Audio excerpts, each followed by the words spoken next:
السلام عليكم حبايبي، ازيكم؟ اخباركم ايه؟ يا رب تكونوا جميعا بخير. الصلاه والسلام على سيدنا محمد واله وصحبه اجمعين. النهارده طبعا انتوا عارفين بقى احنا بدانا فصل الشتاء بقى رسمي.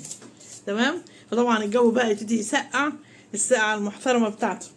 فهنعمل ايه بقى؟ هنعمل بودره السحلب عشان نشرب سحلب عشان يدفينا في الشتاء. تمام. احنا هنعملها في البيت، مش هنشتريها من بره. تمام. سهله جدا وهقول لكم على طريقتها. دي كوبايه، كلها انا بعاير بالكوبايه اللي هي المعياريه. تمام. دي كوبايه كريم شانتيه، ولازم ننخل الحاجه يا جماعه علشان ايه؟ علشان ما تبقاش فيها اي تكتلات. تمام. كده نخلنا الكريم شانتيه خلاص كوبايه. ودي كوبايه رز مطحون. انصحك ما تطحنيش انت في البيت لان هيغلبك جامد، احنا عايزينه مطحون جدا. فانا انتوا عارفين ان انا بجيب ايه؟ دقيق الرز المطحون اهو، دقيق رز ابيض. تمام. هو ده اللي انا هستعمله، دقيق رز ابيض. ده عباره عن رز مطحون لدرجه ان هو عامل زي الدقيق. تمام. ده اللي بستعمله للكفته يا جماعه، وهو هستعمله السحلب. ادي كوبايه رز مطحون. ماشي. وبرضو هنخلها لازم كده. شايفين؟ لو انت بقى قعدتي تطحني في الخلاط او في المطحنه عندك في البيت يتعبك جدا، ومش هطلع معاكي الناعم بالاسلوب يعني بالطريقه دي. تمام. وهنحط كوبايه لبن بودره، كله كوبايات اهو. ماشي. كوبايه لبن بودره.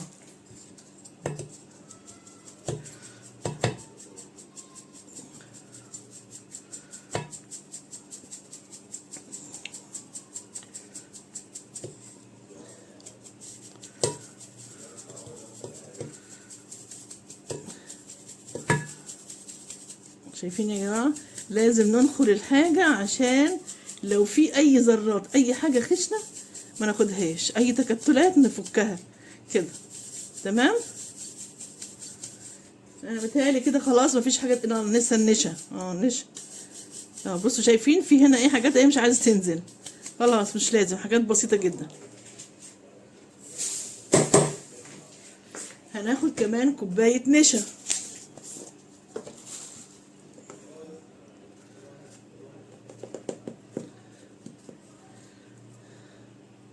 كوبايه نشا. تمام كده.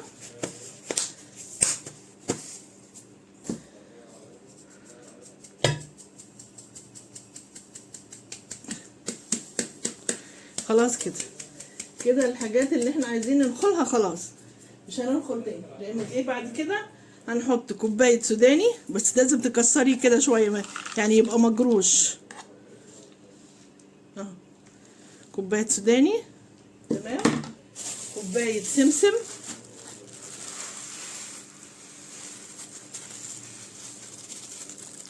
حلوه. تمام. كوبايه سمسم. ايه تاني؟ كوبايه زبيب.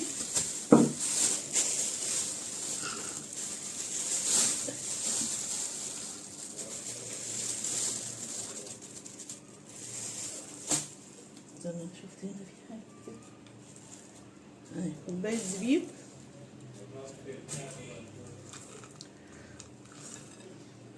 تمام. كوبايه جوز هند.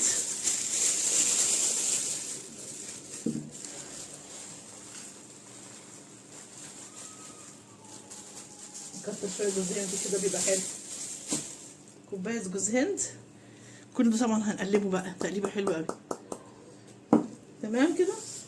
انا ماسحه الترابيزه على فكره ومظبطه الدنيا. خلاص كده.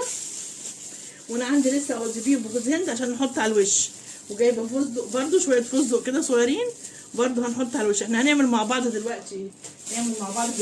سحلب. عندي لبن. هنعمل سحلب اوريكم بنعمل ازاي. الاول اشيل الحاجات دي اهي عشان ايه كويس قوي. خلاص. يبقى من كل حاجه كوبايه كوبايه كوبايه كوبايه. شفتوا كام حاجه حطيناها؟ من كل حاجه كوبايه. النشا والرز المطحون واللبن البودره والكريم شانتيه والزبيب والسوداني ايه تاني، السمسم، كل حاجة حطيناها كوباية، وتقلبي بقى كل ده. تمام اهي. عندك بقى برطمان، عندك علبة، بس تكون نضيفة وناشفة جدا جدا جدا، تعقميها وتنشفيها. وبعدين صحيح هقول لكم على حاجة، ممكن انا احط هنا كمان كوباية سكر بودرة. ده لو انت مثلا شايفه ان ولادك وانت وجوزك ايه بتشربوا الحاجه، يعني كلكم تقريبا سكر واحد. تمام. لكن انا مثلا عندي انا هنا، انا يعني بحب الحاجه سكرها قليل جدا. مثلا ابني يحب سكر زياده، جوزي لا يحب متوسط يعني. كل واحد فينا ليه تحليه معينه، ماشي. فعشان كده ما رضيتش احط السكر. لكن لو عايزه تحطي سكر هنا، هتحطي كوبايه سكر بودره برضو ناعمه جدا وتنخليها برضو. تمام. هتديكي السكر المتوسط، السكر المعقول. عايزه تزودي بقى في كوبايه زودي، لكن انا بصراحه ما رضيتش احط. قلت ايه، احط لهم السكر في كوبايات. تمام. اللي عايز سكر في كوبايات، عشان ايه، من ما مش هعمل الكميه دي كلها مثلا لحد واحد بس يشربها. تمام. فعشان كده ما رضيتش احط السكر.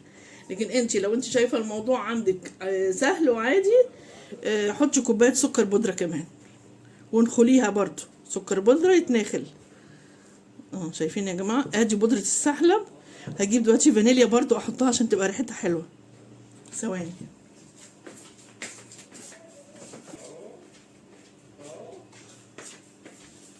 هحط، ماشي يا جماعه. هحط ايه، هحط 4، 2 و2 اهو.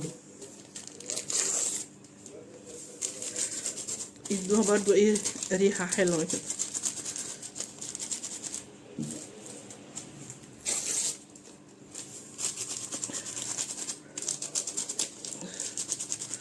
بس كده. واقلب بقى تاني، اقلب بقى كده تقليبه حلوه، عشان يبقى كل حاجه متقلبه صح. ما تبقاش النشا في جنب مثلا واللبن في جنب، لا، يبقى كله ايه،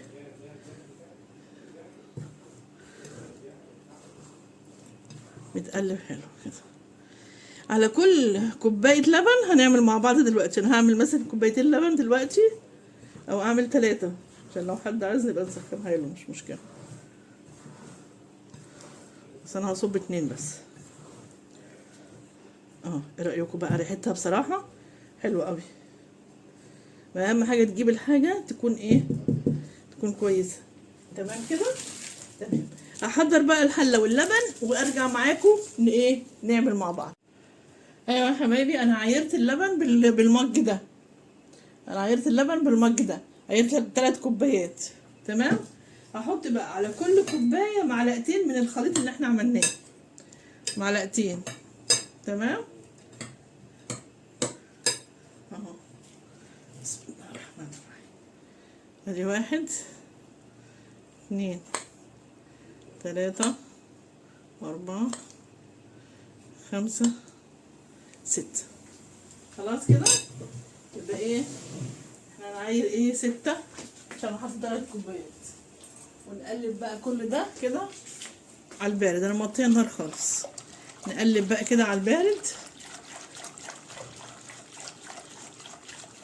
انا هحط السكر في الكوبايات. تمام.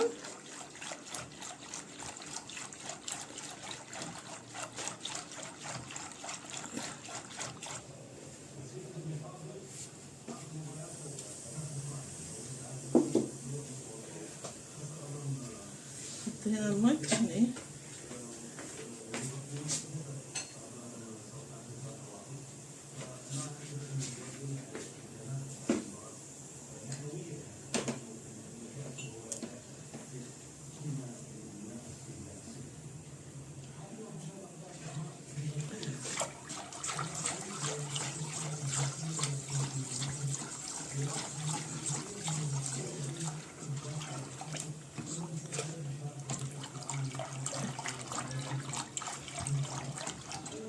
انا ما خليتش شويه سوداني، مش مشكله.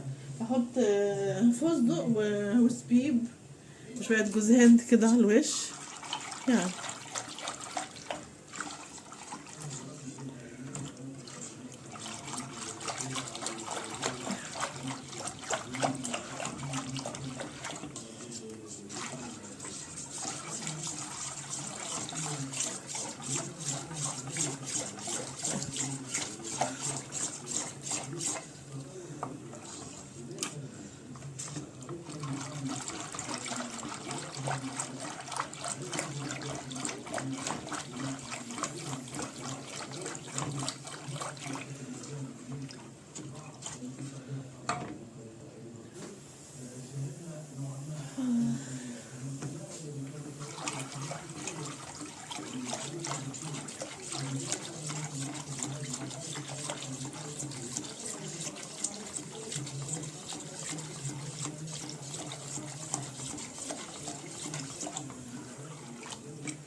ايوه يا حبايبي، قرب يغلي اهو خلاص.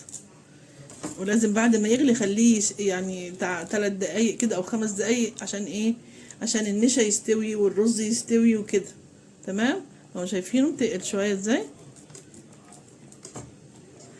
برطمان عبيته فيه يعني غسلته ونشفته كويس قوي قوي قوي وعبيت فيه شويه.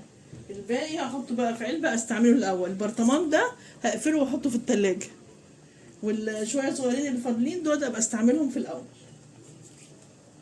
بخليه في التلاجة اضمن واحسن، عشان في لبن جاف وفي سوداني وفي كريم شانتيه وفي رز. يعني نخليه في التلاجة اضمن.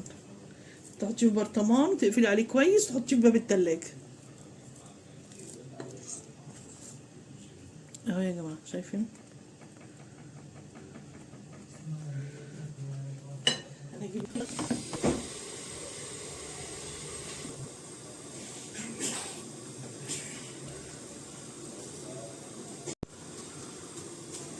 ايوه يا حبايبي بيغلي اهو، شايفين بيغلي ازاي.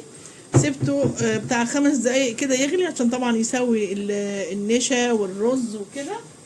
تمام. وهقفل عليه بقى دلوقتي واسيبه دقيقتين يهدى، وبعدين اصبه بقى في الكوبايات. تمام. اهو شايفينه بيغلي ازاي. بس كده طفيت عليه كده خلاص. ايوه يا حبايبي خلاص صبيت المجات اهي. ايه رايكم بقى؟ سحلب ايه؟ ممتاز ممتاز. شايفين عامل ازاي؟ تحفه. وعبيت شويه اهو في البرطمان. انا كنت مجهزاه ونشفاه وغسلاه وكل حاجه ونشف تماما. وفاضل شويه دول هحطهم في علبه، دول استعملهم الاول. تمام. وده هقفله واحطه في باب التلاجة. تمام. يلا بالهنا والشفا بقى للي يشرب. يلا اتفضلوا معانا، تعالوا بقى اشربوا سحلب. اعملوها هيعجبكم قوي على فكره. تمام. يلا. الساعة جاية هيبقى عايزة الدفى، بتحب المشروبات الدافية دي. اوكي. يلا ما تنسوش اللايك يا حبايبي. يلا سلام عليكم.